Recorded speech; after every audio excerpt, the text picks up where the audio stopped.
అసలు super 6 super 7 ఇచ్చినవి ఏం చేశాడని అడుగుతా ఉన్నా. నేను చెప్తాను, నువ్వు విను. ఈ రోజు నువ్వు 3000 పెన్షన్ను 4000కు పెంచారు. 18 నెలల్లో 23,926 కోట్ల రూపాయలు పంపిణీ చేశారు. 205 అన్నా క్యాంటీన్ల ద్వారా 7 కోట్ల మందికి పైగా 5 రూపాయలకే నాణ్యమైన భోజనం పెట్టారు. స్త్రీ శక్తి ద్వారా 400 కోట్ల రూపాయల వ్యయంతో 25 కోట్లకు పైగా ఉచిత ప్రయాణాలు కల్పించారు. తల్లికి వందనం ద్వారా 67 లక్షలకు పైగా విద్యార్థుల తల్లుల ఖాతాల్లో 10,000 కోట్ల రూపాయలకు పైగా జమ చేశారు. దీపం 2 ద్వారా దాదాపు 3 కోట్ల ఉచిత ఎల్పీజీ సిలిండర్లు అందించారు. దీనికోసం 2,000 కోట్ల రూపాయలకు పైగా వెచ్చించారు. పేదల సేవలో కార్యక్రమం ద్వారా 50,000 కోట్ల రూపాయలు పేదల సంక్షేమానికి అందించారు. స్వయం సహాయక సంఘాలకు చెందిన 3.5 లక్షల మంది మహిళలకు 304 కోట్ల రూపాయల రుణాలు ఇచ్చారు. అన్నదాత సుఖీభావ్ ద్వారా రైతన్నలకు ఏటా 20,000 అందిస్తున్నారు.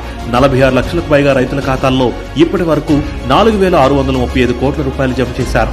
మెగా డిఎస్సి ద్వారా 150 రోజుల్లోనే 15,000కు పైగా టీచర్ ఉద్యోగాలు భర్తీ చేశారు. దాదాపు 6,000 కానిస్టేబుల్ నియామకాలను పూర్తి చేసి ట్రైనింగ్ లో స్టైఫండ్ 4,500 నుండి 12,500 రూపాయలకు పెంచారు. మత్స్యకార భరోసా ద్వారా 1,20,000 మందికి పైగా లబ్ధిదారులకు 259 కోట్ల రూపాయలు అందించారు. నాయి బ్రాహ్మణ షాపులకు, ఎస్సీ ఎస్టీల గృహాలకు, చేనేత వృత్తిదారులకు 200 యూనిట్ల ఉచిత విద్యుత్, పవర్లూమ్లకు 500 యూనిట్ల ఉచిత విద్యుత్, రైతన్నలకు 9 గంటల ఉచిత విద్యుత్ ఇస్తున్నారు. సిఐఐ ద్వారా 13 లక్షల కోట్ల రూపాయలకు పైగా పెట్టుబడులు తెచ్చారు. 10 లక్షల ఉద్యోగ అవకాశాలను సృష్టించారు. అంతర్జాతీయ స్థాయిలో విశాఖలో యోగా డే నిర్వహించి అరుదైన రికార్డుతో ఆంధ్రప్రదేశ్ ఖ్యాతిని ప్రపంచానికి చాటారు. ప్రధాని మోదీ చేతుల మీదుగా అమరావతిలో 50,000 కోట్ల రూపాయల విలువైన పనులకు శంకుస్థాపన చేశారు.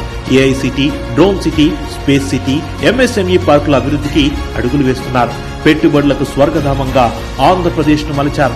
పూర్వ వైభవాన్ని తెచ్చారు. ఇలా చెప్పుకుంటూ పోతే కేవలం 18 నెలల కాలంలోనే మాటల్లో చెప్పలేనంత అభివృద్ధిని చేసి చూపించారు. చాలా ఇంకా ఏమైనా కావాలా?